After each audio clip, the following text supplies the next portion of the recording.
श्रीमद्भागवत महापुराण दशम स्कंद 82वां अध्याय। श्री कृष्ण जी की कुरुक्षेत्र यात्रा तथा वृंदावन वासियों से मिलन।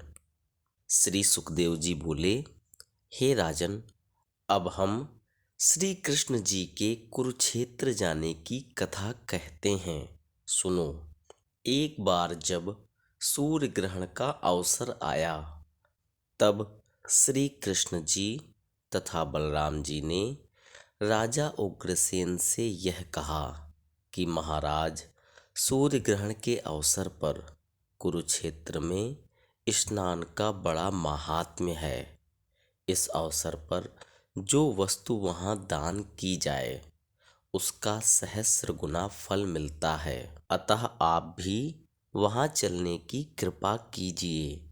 यह सुनकर यदुवंशियों ने पूछा, हे मुरली मनोहर, उस स्थान का ऐसा महात्म्य क्यों कर हुआ? आप हमें यह बताने की कृपा करें।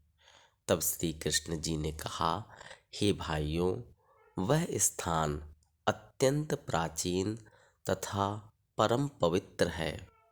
पहले उसका नाम स्यमंतक क्षेत्र था। जब से परशुराम जी ने क्षत्रियों को मारकर वहां रुधिर की नदी बहाई तथा उससे पितरों का तर्पण किया, तभी से वह स्थान कुरुक्षेत्र प्रकट हुआ। वहां ऋषि मुनि परमेश्वर की तपस्या एवं ध्यान करते हैं। इसलिए वहां सूर्य ग्रहण के अवसर पर स्नान करने का बड़ा महात्म्य है। यह सुनकर राजा उग्रसेन ने कुरुक्षेत्र चलने की स्वीकृति दे दी। तब श्री श्याम बलराम जी अपने माता पिता राजा उग्रसेन, रुक्मिणी आदि स्त्रियों, पुत्रों एवं अन्य सब यदुवंशियों को साथ लेकर कुरुक्षेत्र को चल दिए तथा अपने पौत्र अनिरुद्ध तथा कृतवर्मा नामक यादव को द्वारकापुरी की रक्षा के लिए छोड़ गए। अस्तु, कुछ दिन की यात्रा करने के उपरांत जब सब लोग कुरुक्षेत्र में पहुँचे तो वहाँ की भीड़ भाड़ तथा शोभा को देखकर सब लोगों को अत्यंत आनंद हुआ। श्री हरि ने सर्वप्रथम लोगों को ब्रह्मकुंड के दर्शन कराए, जिसमें से वेद की उत्पत्ति हुई थी। तदुपरांत वहां स्नान आदि करके ब्राह्मणों को बहुत सा दान दिया। हे परीक्षित, कुरुक्षेत्र में स्नान करने के लिए दुर्योधन आदि अनेक देशों के राजा भी आए थे। वे सब श्री कृष्ण जी के आगमन का समाचार सुनकर उनके दर्शन करने गए। वहां भीष्म पितामह तथा धृतराष्ट्र ने राजा उग्रसेन की प्रशंसा करते हुए यह कहा कि हे महाराज, आपके बड़े भाग्य हैं जो तीनों लोक तथा 14 भुवनों के स्वामी श्री कृष्णचंद्र जी दिन रात आपकी सेवा करते रहते हैं। इस प्रकार मिल भेंट कर जब वे लोग विदा हुए, तब राजा भीष्मक एवं नग्नजित आदि जो भी वहां आए थे, भेंटें ले लेकर श्री कृष्ण जी के पास जा पहुँचे। उस समय कुंती ने श्री श्याम सुंदर से इस प्रकार कहा, हे श्री कृष्ण, तुम्हारे भाइयों के ऊपर दुर्योधन ने बहुत अत्याचार किए, परंतु तुमने उनकी कोई सुधि नहीं ली। इसका मुझे बड़ा सोच है। यह सुनकर श्री हरि ने उत्तर दिया, हे बुआ, इसमें मेरा कोई दोष नहीं है। श्री हरि जो चाहते हैं वही होता है। परंतु अब मैं हर समय उन अपने भाइयों का ध्यान रखूंगा। यह सुनकर कुंती ने अपने मन में धैर्य धारण किया। हे परीक्षित, श्री मुरली मनोहर जिस स्थान पर ठहरे थे वहां से 3 कोस की दूरी पर नंद यशोदा तथा अन्य व्रजवासी भी अपने डेरे लगाए टिके हुए थे। जब उन्होंने यह सुना कि श्री वृंदावन बिहारी अपने कुटुंब सहित यहाँ स्नान करने को आए हैं तो वे अत्यंत प्रसन्न हो उनके दर्शनों की इच्छा करने लगे।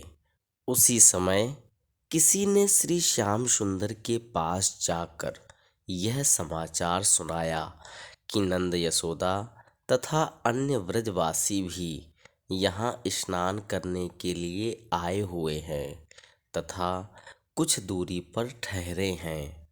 इस समाचार को पाते ही श्री मुरली मनोहर उनके स्नेह को याद करके रोने लगे। जब वसुदेव जी ने उनके रोने का कारण पूछा तथा यह जाना कि नंद यशोदा भी यहाँ आए हैं तो उन्होंने सब व्रजवासियों को ले आने के लिए रथ, घोड़े, पालकी आदि भेज दिए। हे परीक्षित, जिस समय श्री कृष्ण जी नंद यशोदा की याद करके रो रहे थे उस समय किसी सखी ने उन्हें रोते देखकर रुक्मिणी आदि को यह समाचार कह सुनाया। सो वे सब भी घबराई हुई देवकी के पास जा पहुंची तथा उनसे श्री हरि के रोने का कारण पूछने लगीं। जब देवकी ने उन्हें यह बताया कि यहाँ नंद यशोदा तथा राधा आदि गोपी ग्वाल आए हुए हैं अतः उन्हीं के स्नेह को याद करके श्री कृष्ण रोने लगे थे, तब रुक्मिणी आदि स्त्रियां हंसती हुई आपस में इस प्रकार कहने लगीं कि आज हमारे प्राणेश्वर राधा आदि गोपियों से भेंट करके अपना हृदय शीतल करेंगे। हम लोग राधा रानी के सौंदर्य की बड़ी प्रशंसा सुना करती हैं कि हमारे प्राणनाथ उनके पीछे पीछे मोर मुकुट बांधकर नाचा करते थे। आज भी यदि उनके साथ ये नाचें तो हमें बड़ा आनंद आएगा। रुक्मिणी आदि के मुख से ऐसी बात सुनकर श्री द्वारकानाथ जी रोते रोते मुस्करा दिए। तदुपरांत नंद यशोदा की अगवानी करने के लिए चल दिए। हे परीक्षित, जिस समय यशोदा ने श्री हरि को सामने से आते हुए देखा उस समय वह अपना जन्म सफल जानकर उनसे मिलने के लिए शीघ्रतापूर्वक दौड़ चली। यह देखकर श्री हरि भी दौड़ते हुए उनके चरणों में जा गिरे। तब यशोदा जी ने उन्हें उठाकर छाती से लगा लिया तथा आंखों के आंसू पोंछकर बहुत प्यार किया। तदुपरांत श्री श्याम सुंदर नंदराय जी के चरणों पर गिर पड़े। यह देखकर उन्होंने श्री हरि को गोद में उठा लिया तथा बहुत आशीर्वाद दिया। फिर श्री दामा आदि ग्वालों से भेंट करके जब वे गोपियों के पास पहुँचे उस समय श्री राधिका जी उन्हें देखते ही रो रो कर व्याकुल हो उठीं। यह देखकर ललिता आदि सखियों ने जब धैर्य बंधाया तब उन्होंने चैतन्य होकर घूंघट काढ़ लिया। इसके अनंतर वसुदेव जी ने नंदराय जी के गले मिलकर उनकी बहुत स्तुति की तथा सब लोगों की कुशल क्षेम पूछा। नंदराय जी के साथ जो गौवें आई थीं वे भी श्री कृष्ण जी को देखकर उनके पास आ पहुँची। तब श्री हरि उनकी पीठ पर हाथ फेरकर उन्हें प्यार करने लगे। जब श्री कृष्ण जी, बलराम, वसुदेव जी आदि सब व्रजवासियों से मिल भेंट चुके तब राजा उग्रसेन सब लोगों को डेरे के भीतर ले गए। वहाँ देवकी तथा रोहिणी ने यशोदा जी से भेंट करके उनकी प्रशंसा करते हुए इस प्रकार कहा, हे नंदरानी, यदि हम आपकी जन्म भर सेवा करें तो भी कभी उऋण नहीं हो सकती है। यदि आपकी कृपा से श्याम बलराम के प्राण न बचे होते तो ना तो कंस की ही मृत्यु होती और ना हम लोगों का दुख ही छूटता। यह सुनकर यशोदा जी ने उत्तर दिया, हे बहन, इन दोनों पुत्रों ने अपने बाल चरित दिखाकर मुझे जो आनंद दिया वैसा आनंद किसी को स्वप्न में भी नहीं मिल सकता है। इनके वियोग में मैंने जितना दुख उठाया वह मैं तुमसे कहाँ तक कहूँ, परंतु आज तुम्हारी कृपा से इन्हें फिर अपनी आँखों के सम्मुख देखकर आनंदित हुई हूँ। इस प्रकार देवकी, रोहिणी तथा यशोदा जी में जब बातें हो चुकीं, तब राधा आदि गोपियों ने देवकी के चरणों में अपना मस्तक रखकर प्रणाम किया। वे सब गोपियाँ श्री हरि की रुक्मिणी आदि सभी पटरानियों से अधिक सुंदर थीं। जिस समय देवकी ने राधा रानी के स्वरूप को देखा, उस समय आश्चर्यचकित होकर मन में यह विचार किया कि ऐसी परम सुंदरी को मेरे पुत्र ने किस प्रकार त्यागा होगा। अस्तु, जब रुक्मिणी आदि पटरानियों ने श्री राधिका जी का स्वरूप देखा तो उन्हें अपनी सुंदरता का अभिमान भूल गया। उस समय रुक्मिणी आदि ने श्री कृष्णचंद्र जी से यह प्रार्थना की कि हे प्रभु, यदि हम आपकी आज्ञा पावें तो राधा रानी को अपने स्थान पर ले जाकर इनका स्वागत सत्कार करें। यह सुनकर जब श्री श्याम जी ने आज्ञा दे दी, तब रुक्मिणी आदि स्त्रियां राधा रानी को अपने स्थान पर ले गईं। वहां उनका बहुत स्वागत सत्कार करके 36 प्रकार के भोजन कराए तथा विविध प्रकार के वस्त्राभूषण पहनाए। उस समय रुक्मिणी ने सब रानियों को सुनाकर यह कहा कि तीनों लोकों में श्री राधा रानी के समान सौभाग्यशालिनी और कोई नहीं है जिसने श्री हरि को इस प्रकार अपने वश में कर लिया हो। इधर तो राधा रानी का स्वागत सत्कार हो रहा था, उधर श्री हरि ने सभी ब्रजवासियों का स्वागत सत्कार करके उन्हें 36 प्रकार के व्यंजन खिलाए। उस समय के आनंद का वर्णन नहीं किया जा सकता। इतनी कथा सुनाकर श्री सुखदेव जी ने कहा, हे परीक्षित, जब सब लोग भोजन आदि से निवृत्त हुए उस समय श्री श्याम सुंदर ने नंद जी से इस प्रकार कहा, हे बाबा, मेरी भक्ति करने वाले मनुष्य भवसागर से पार उतर जाते हैं। आप लोगों ने तो अपना तन मन धन सर्वस्व ही मेरे ऊपर न्यौछावर करके मुझसे प्रेम किया है, अतः आपके समान भाग्यशाली अन्य कोई नहीं है। जहाँ ब्रह्मा आदि देवता भी मेरा दर्शन पाने के लिए लालायित रहते हैं, वहाँ मैं हर समय आपके हृदय में बसा रहता हूँ। इस प्रकार नंद यशोदा को समझाकर जब वे गोपियों के पास गए, उस समय एक गोपी ने इस प्रकार कहा, हे बांके बिहारी, भला यह तो बताओ कि तुम्हें कभी हमारी भी याद आती है अथवा नहीं। तुम्हारे वियोग में हमारा एक एक पल युग के समान बीतता है। जैसी कठोरता तुमने धारण की वैसी किसी ने भी न की होगी। तुम्हारे जैसा निर्मोही संसार में और कोई न होगा।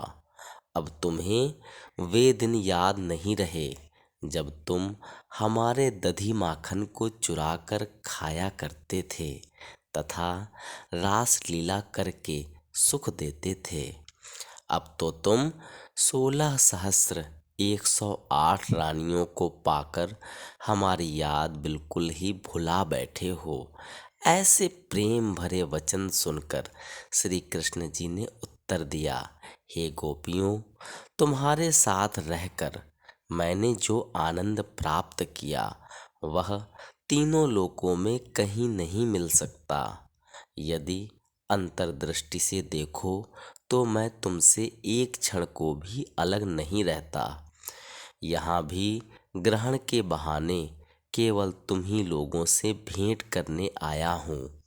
तब एक अन्य गोपी ने कहा, हे प्रभु, जिस समय उद्धव ने वृंदावन आकर हमें ज्ञान का उपदेश किया था उस समय वह अच्छा मालूम नहीं हुआ था, परंतु अब उस ज्ञान के गुण को हमने पहचाना है।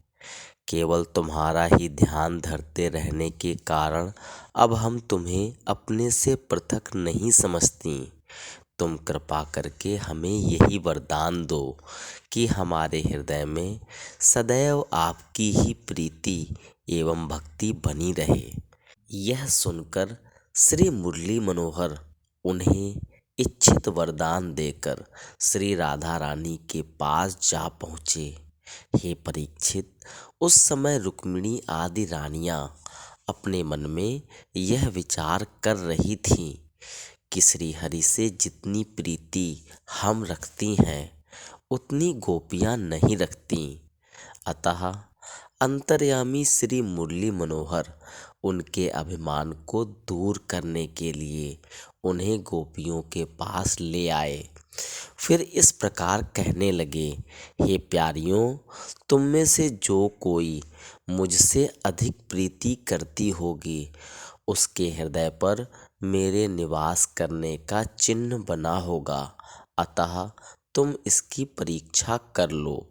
यह सुनकर ब्रजबालाओं तथा रुक्मिणी आदि ने जब अपने अपने अंचल को उघाड़ कर देखा तो गोपियों के हृदय स्थल पर श्री हरि की मूर्ति दिखाई दी, परंतु रुक्मिणी आदि के वक्ष स्थल पर वैसा कोई चिन्ह नहीं था।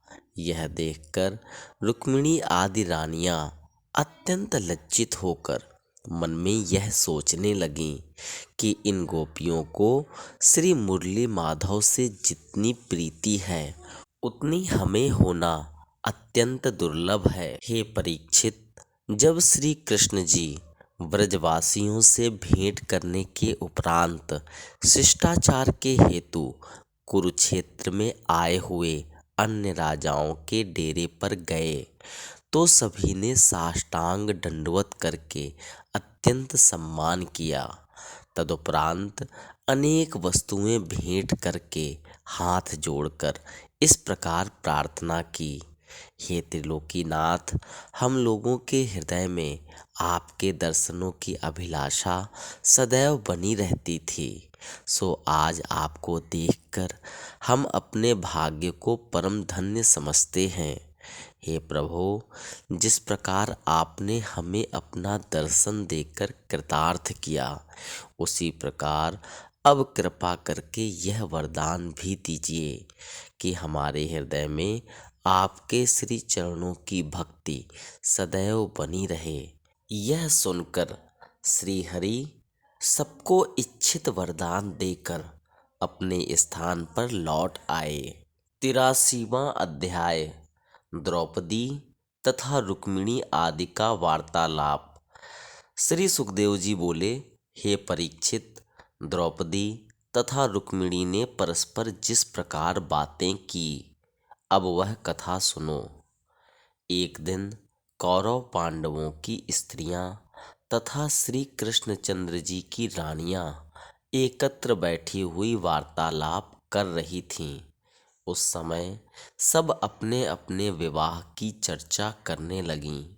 रुक्मिणी सत्यभामा, जाम्बवती, कालिंदी, मित्रविंदा, सत्या, भद्रा, लक्ष्मणा आदि सब स्त्रियां जब अपने अपने विवाह का वर्णन कर चुकीं, तब द्रौपदी ने अपने विवाह की चर्चा करते हुए यह कहा, हे प्यारियों, मेरे पिता ने स्वयंवर रचाकर यह प्रतिज्ञा की थी कि जो व्यक्ति तेल की कढ़ाई में परछाई देखकर मत्स्य को वेद देगा, मैं उसी के साथ अपनी कन्या का विवाह कर दूंगा। अस्तु, जब स्वयंवर के समय बहुत से राजा आए तथा दुर्योधन, जरासंध आदि सभी पराजित होकर लज्जित हुए, उस समय श्री अर्जुन ने उस प्रण को पूरा किया।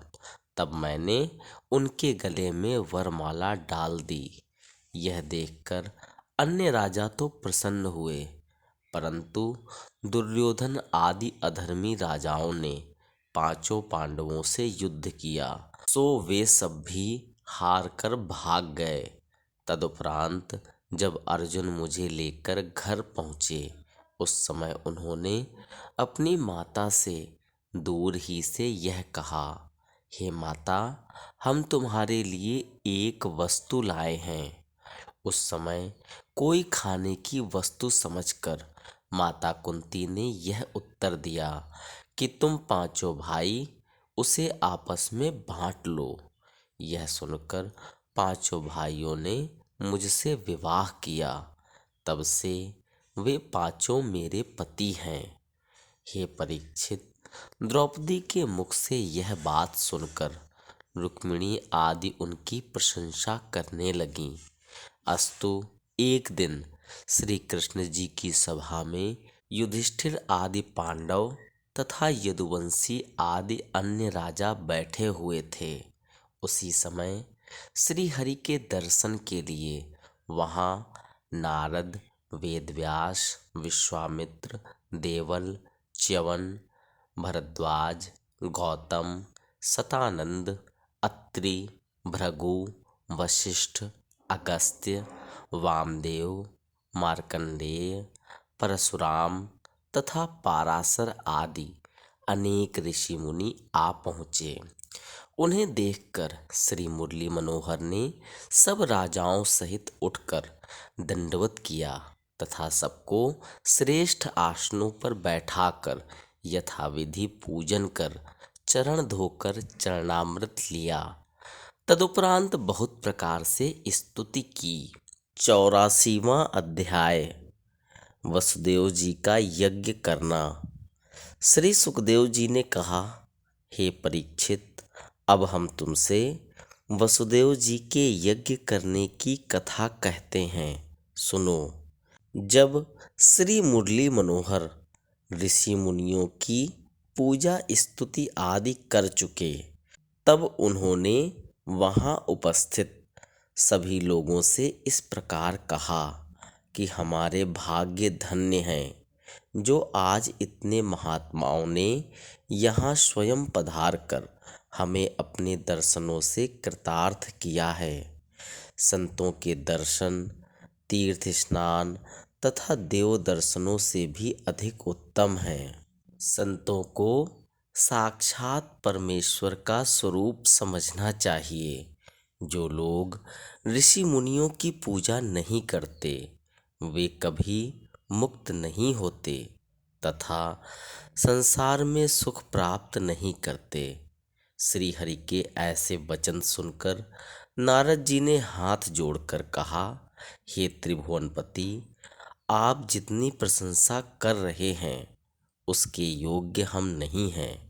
आपने संसारी जीवों को उपदेश करने के लिए ही हमारी इतनी महिमा प्रतिष्ठापित की है। हमारा कल्याण तो इसी में है कि हम हर समय आपका ही ध्यान धरते रहें। हे महाप्रभु, आपके भेद को कोई नहीं पा सकता। आप हरि भक्तों को सुख देने तथा अधर्मियों को मारकर पृथ्वी का भार उतारने के लिए ही बारंबार अवतार लेते हैं। यूँ आप जन्म मरण आदि से सर्वथा रहित हैं। हे जगदीश्वर, हम तो आपकी यही कृपा चाहते हैं कि हमारे हृदय में आठों प्रहर आपके श्री चरणों का ध्यान बना रहे तथा आपके लीला चरित्रों को सुनने में हमारी प्रीति निरंतर बढ़ती रहे। हे परीक्षित, इस प्रकार स्तुति करके जब वे ऋषि मुनि अपने आश्रम को लौटने के लिए तैयार हुए, उस समय वसुदेव जी ने खड़े होकर उनसे इस प्रकार कहा, हे महर्षियों, आप मुझे कोई ऐसा उपाय बताने की कृपा करें जिससे मैं भवसागर से पार उतर जाऊं। उस समय वसुदेव जी की बात सुनकर नारद जी को हंसी आ गई। वे ऋषियों से बोले, हे महात्माओं, देखो श्री हरि की माया कैसी प्रबल है कि उसने वसुदेव जी को भी अपने वश में कर रखा है। तभी तो ये साक्षात परब्रह्म को अपना पुत्र जानकर हम लोगों से मुक्ति का मार्ग पूछ रहे हैं। ऋषियों से इतना कहकर नारद जी ने वसुदेव जी से कहा, हे वसुदेव जी, अभी तुम्हारे सामने सब ऋषि मुनियों ने श्री कृष्णचंद्र जी की स्तुति की।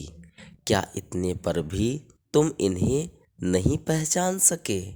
हाँ, इसमें आश्चर्य की भी कोई बात इसलिए नहीं है कि बड़े बड़े देवता भी इनकी माया के भेद को नहीं जान पाते हैं। फिर संसारी मनुष्यों अथवा तुम्हारी ही क्या गिनती है। अच्छा, मैं वेद के अनुसार तुम्हें एक उपाय बताता हूँ, सुनो। तुम कुरुक्षेत्र में विधि पूर्वक यज्ञ करके उसका फल श्री कृष्ण जी को अर्पण कर दो। इससे तुम्हारा अज्ञान दूर हो जाएगा तथा तुम मुक्ति को प्राप्त कर सकोगे।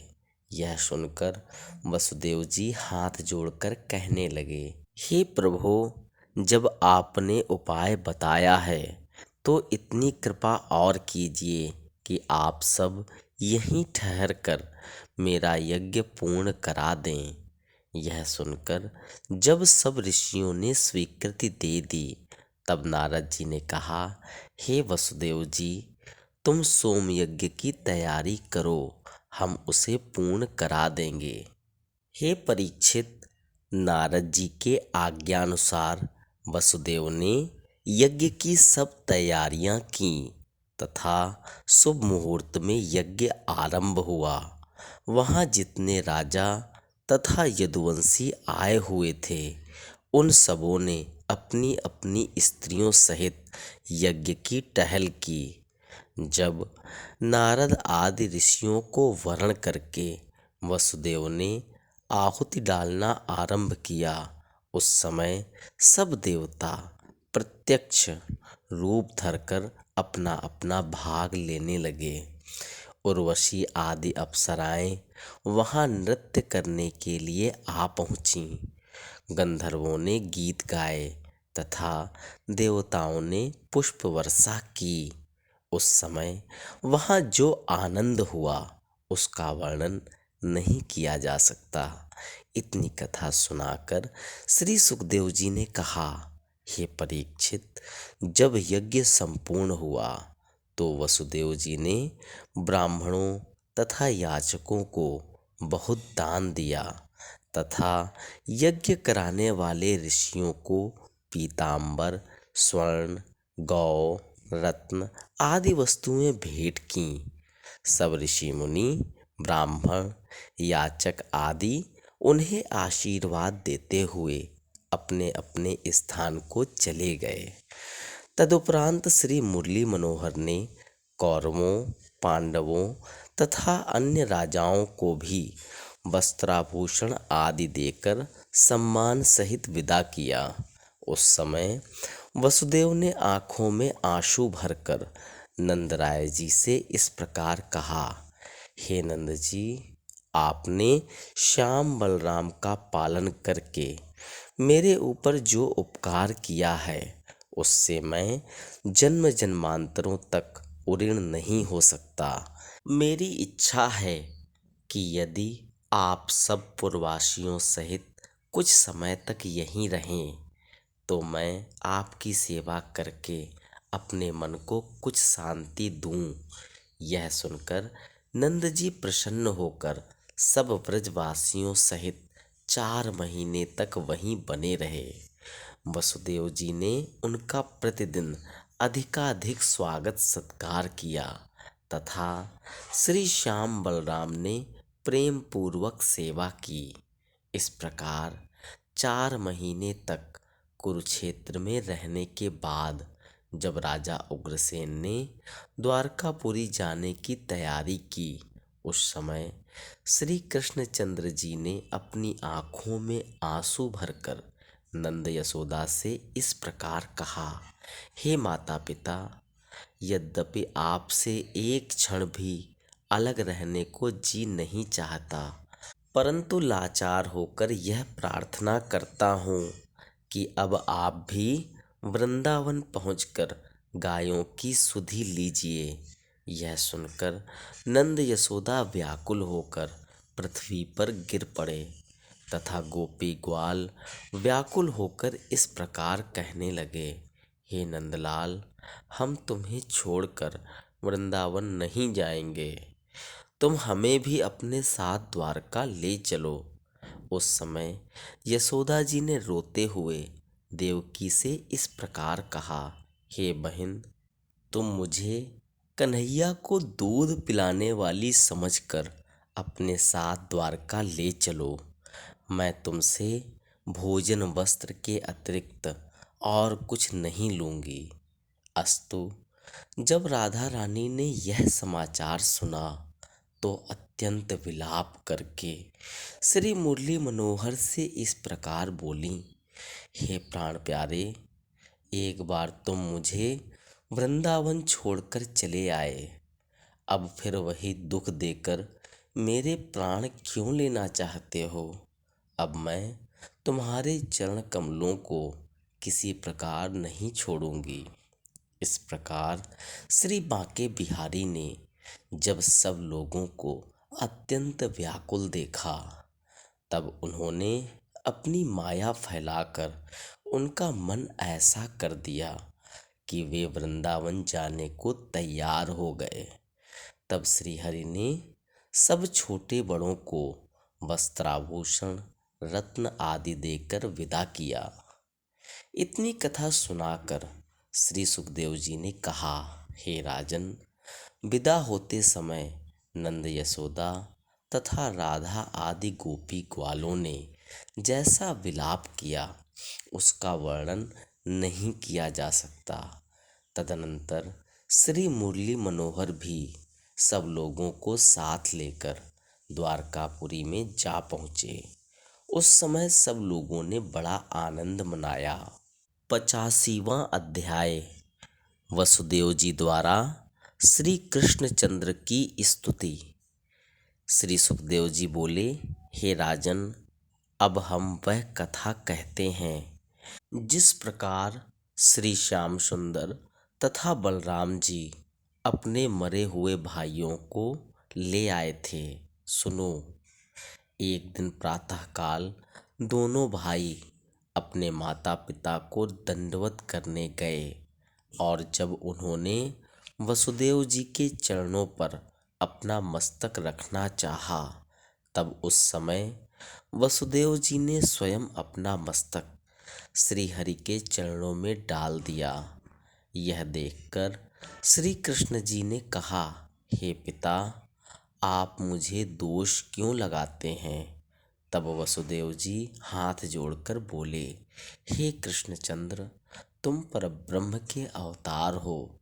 मैं अब तक तुम्हारी महिमा नहीं जान सका था, परंतु कुरुक्षेत्र में ऋषियों के कहने पर मुझे विश्वास हुआ कि तुम ही तीनों लोक के स्वामी हो तथा सब जीवों में तुम्हारा ही प्रकाश भरा हुआ है।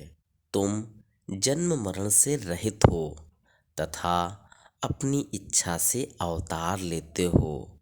तुम्हारी ही तेज से सूर्य तथा चंद्रमा प्रकाशित हैं। संसार में जितने भी जड़ चैतन्य जीव दिखाई देते हैं, उन सबको ब्रह्मा ने तुम्हारी ही इच्छा से उत्पन्न किया है। तुम्हारी माया ऐसी बलवान है कि उसने संपूर्ण संसार को मोहित कर रखा है।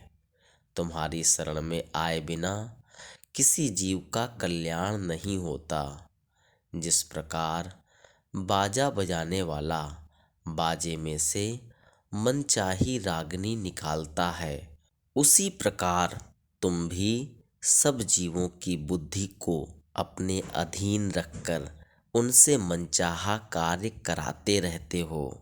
मैं आज तक अपने अज्ञान के कारण तुम्हें अपना पुत्र मानता रहा, परंतु अब यह समझ गया हूँ कि तुम पृथ्वी का भार उतारने के लिए अपनी इच्छा से अवतार लेते हो। तुम्हारा माता पिता कोई नहीं है। अब तुम मुझे ऐसा ज्ञान दो जिससे मैं तुम्हें पुत्र न जानकर परमेश्वर मानकर भजूं।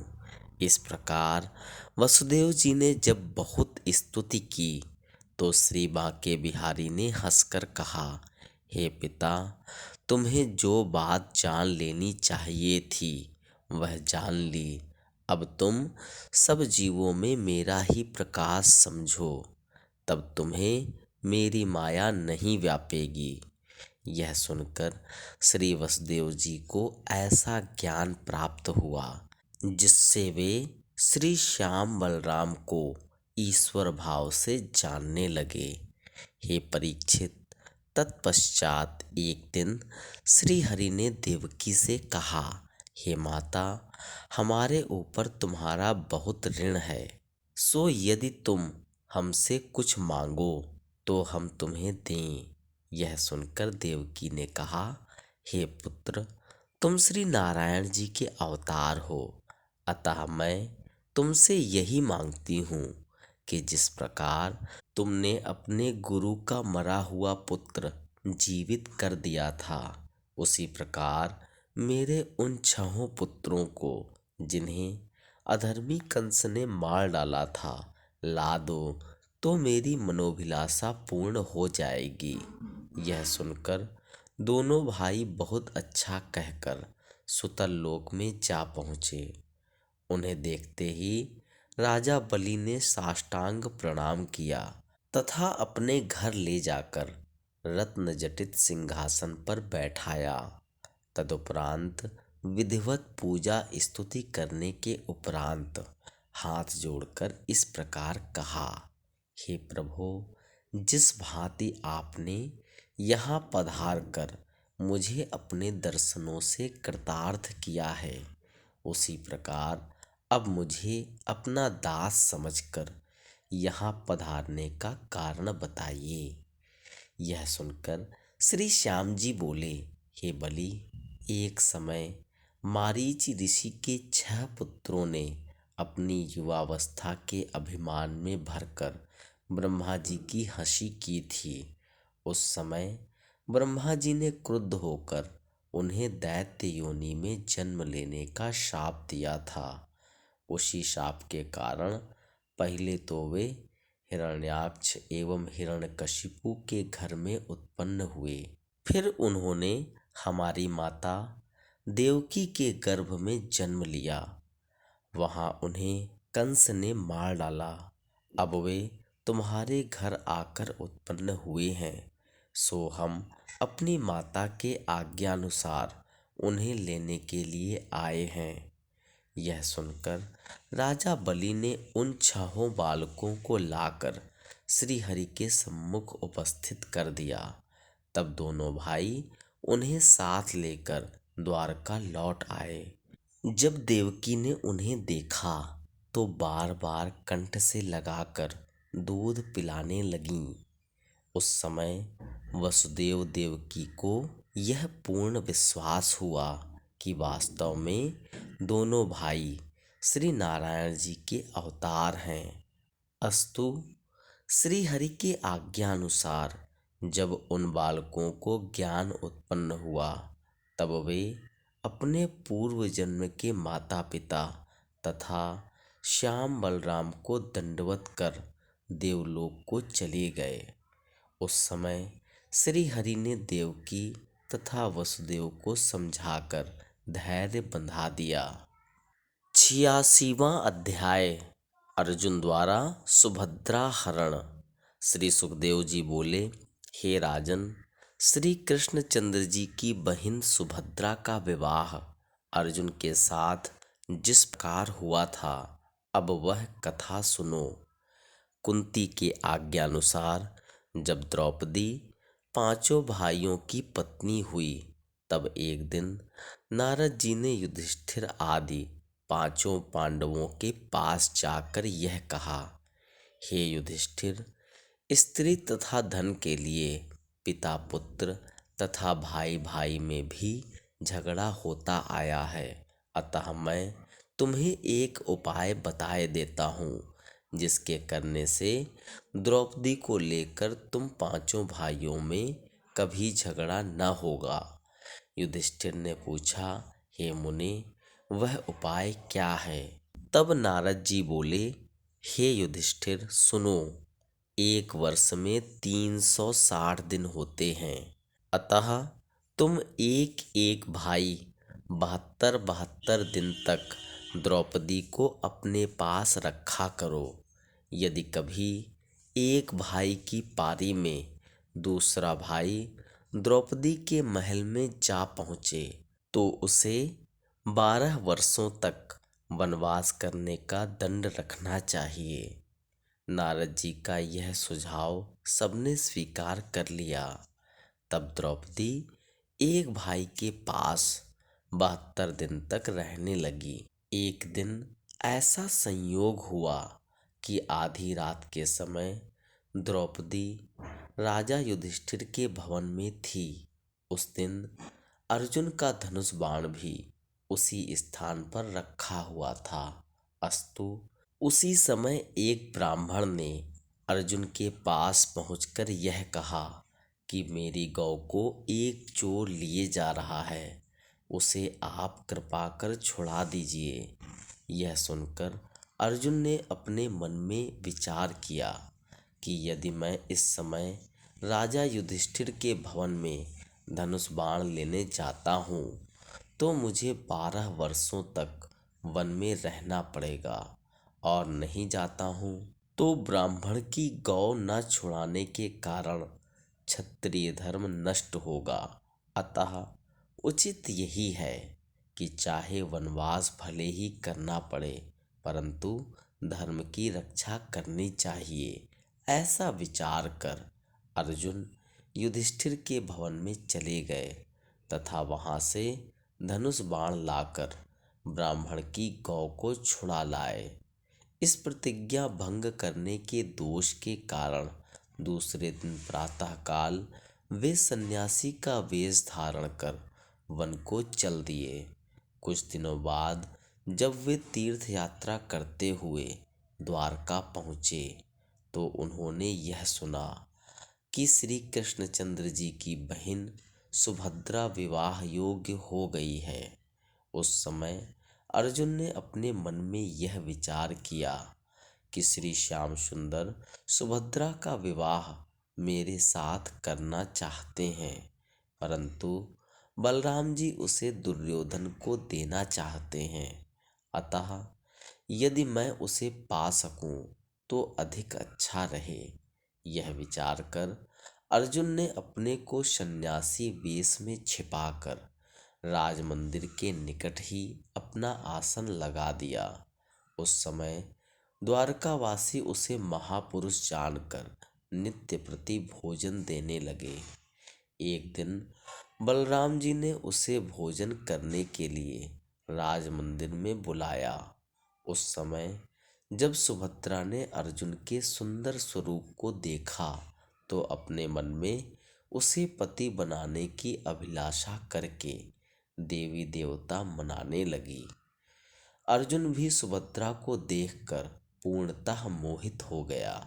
अंतर्यामी श्री श्याम सुंदर ने जब दोनों के मन का भाव जाना तो उन्हें अत्यंत प्रसन्नता हुई, परंतु उन्होंने बलराम जी पर यह बात प्रकट नहीं होने दी। फिर एक दिन वे कथा सुनने के बहाने अर्जुन के पास जा पहुँचे। उस समय अर्जुन ने उन्हें आदर भाव से अपने समीप बैठाकर यह कहा, हे प्रभु, मेरी इच्छा सुभद्रा से विवाह करने की है, अतः जिस प्रकार आप मेरी अन्य इच्छाएं पूर्ण करते आए हैं उसी प्रकार इसे भी पूर्ण कर दीजिए। यह सुनकर श्री मुरली मनोहर ने उत्तर दिया, हे अर्जुन, कुछ दिनों तक तुम यहीं रहो। शिवरात्रि के दिन द्वारकावासी रेवत पर्वत पर शिव की पूजा करने जाएंगे। सुभद्रा भी उनके साथ होगी। उस समय तुम भी मेरे रथ पर बैठकर वहां पहुंच जाना। फिर ज्यों ही अवसर मिले त्यों ही सुभद्रा को उठाकर रथ में बैठा लेना तथा रथ को हस्तिनापुर दौड़ा ले जाना। यदि उस समय कोई सामना करने आए तो तुम उससे निर्भयता पूर्वक युद्ध करना, मेरा कोई भय न मानना।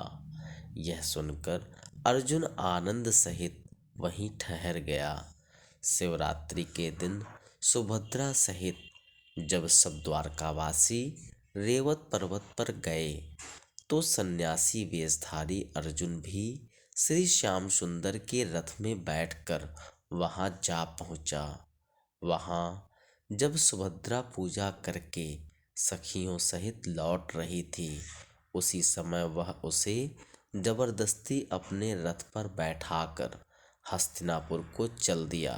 जब बलराम जी ने यह समाचार सुना तो वे अत्यंत क्रुद्ध हो यदुवंशियों को साथ ले अर्जुन का पीछा करने को तैयार हुए।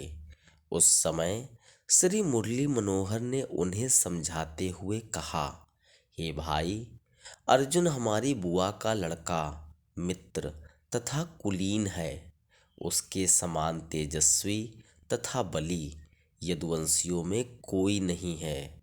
यद्यपि उसने अनुचित कार्य किया है फिर भी हमें उसके साथ युद्ध करना उचित नहीं है।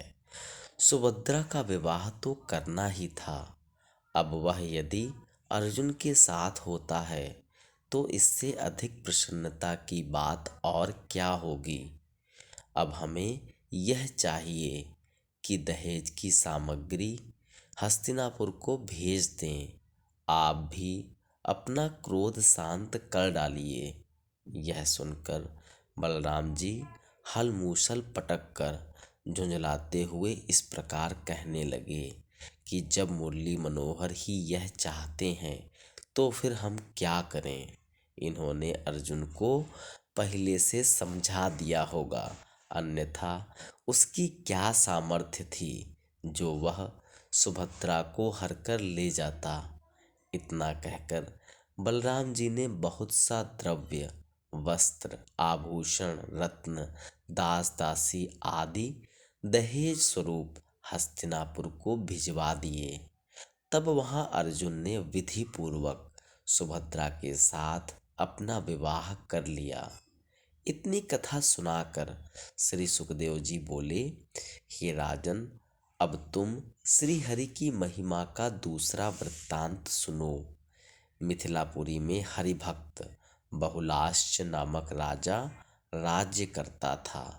उसके नगर में श्रुतिदेव नामक एक ईश्वर भक्त ब्राह्मण रहता था। वह बिना मांगे जो कुछ मिल जाता उसी से अपने जीवन का निर्वाह करता तथा दिन रात यही इच्छा रखता था कि श्री हरि यदि यहीं पधार कर मुझे अपना दर्शन दें तो बहुत अच्छा रहे।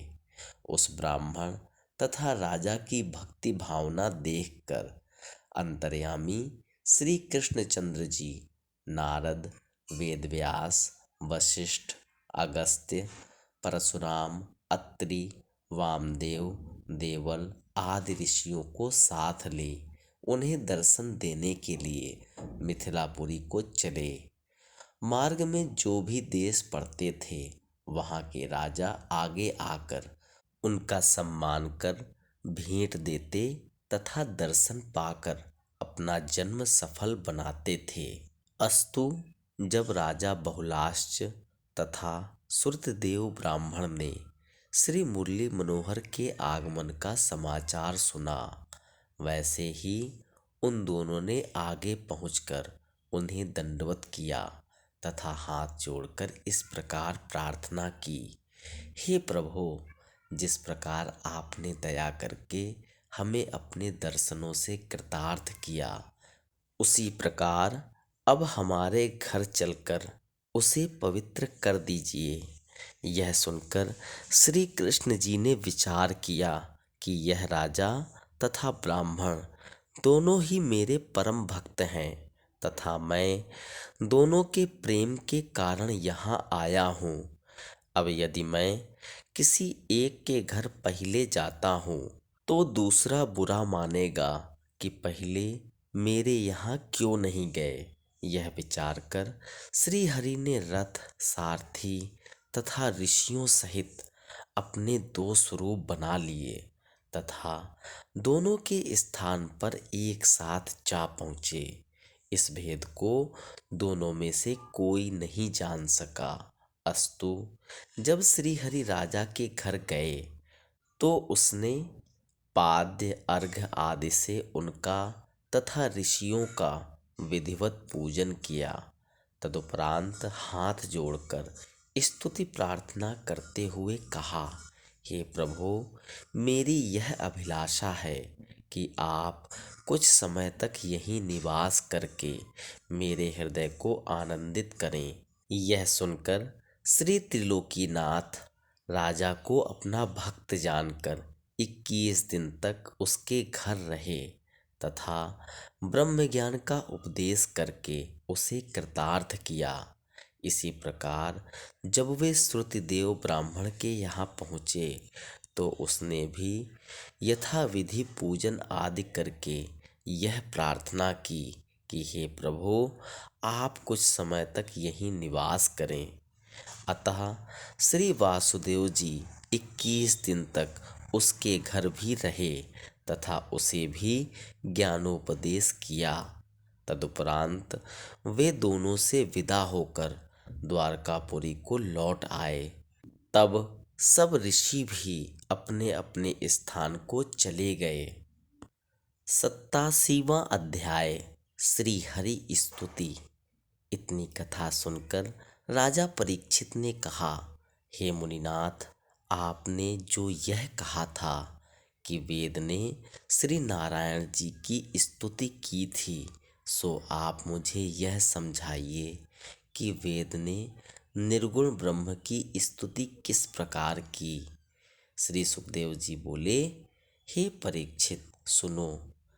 जिस ईश्वर ने बुद्धि, इंद्रिय, मन, प्राण, धर्म, अर्थ, काम तथा मोक्ष को बनाया है, वह सदैव निर्गुण स्वरूप रहता है, परंतु जब वह सृष्टि की रचना करता है उस समय सगुण रूप धारण करके शेषनाग की सैया पर शयन करता है।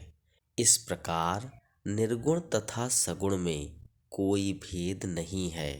हे राजन, तुमने जो प्रश्न किया है, यही बात एक समय नारद जी ने श्री नर नारायण भगवान से पूछी थी। वह कथा हम तुमसे कहते हैं, सुनो। एक समय नारद जी ने सत्यलोक में जाकर ऋषि मुनियों के बीच बैठे हुए श्री नर नारायण भगवान से इस प्रकार कहा, हे प्रभु, वेद निर्गुण ब्रह्म की स्तुति किस प्रकार करते हैं, यह आप मुझे बताने की कृपा कीजिए।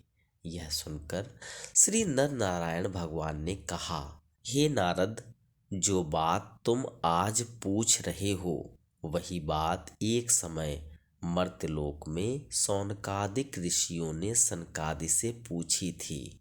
उस समय सनंदन ने सबका समाधान किया था, तुम उस समय श्री हरि के दर्शन करने के लिए श्वेत द्वीप गए हुए थे, अतः तुम उस वृत्तांत को नहीं सुन पाए थे।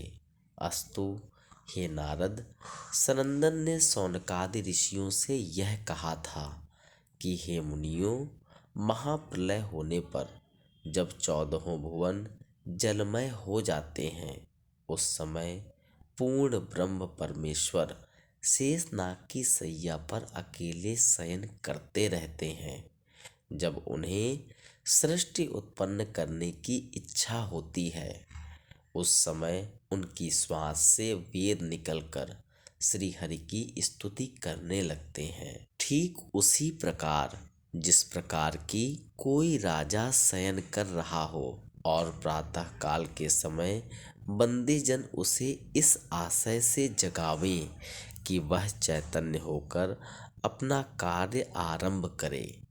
हे नारद, श्री नारायण जी की श्वास से उत्पन्न होकर वेद स्तुति करते हुए इस प्रकार कहते हैं, हे महाप्रभु, अब आप चैतन्य होकर सृष्टि की रचना कीजिए तथा जीवों के हृदय से अपनी माया दूर कीजिए, जिससे वे आपके स्वरूप को पहचान सकें। हे प्रभु, आपकी माया ने सभी जीवों को अज्ञान रूपी अंधकार में भुला रखा है।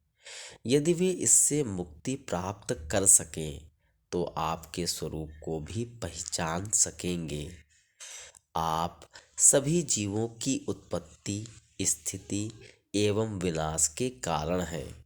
सब जीव आपसे ही उत्पन्न होकर आप में ही इस प्रकार समा जाते हैं, जैसे पृथ्वी से अनेक वस्तुएं उत्पन्न होकर फिर उसी में मिल जाती हैं। किसी भी देवता की पूजा स्तुति क्यों न की जाए, वह आपको ही प्राप्त होती है, क्योंकि सब देवता आपके ही स्वरूप हैं। हे प्रभु, आपकी माया अपरंपार है। वह सतोगुण, रजोगुण तथा तमोगुण को बनाकर इन्हीं तीनों गुणों द्वारा सृष्टि की उत्पत्ति, स्थिति एवं प्रलय करती है। आपकी माया का भेद अभी तक कोई नहीं पा सका है। अतः सब जीवों को यह उचित है कि वे संपूर्ण वासनाएं त्याग कर केवल आपका ही ध्यान करें, तभी उनका कल्याण हो सकता है।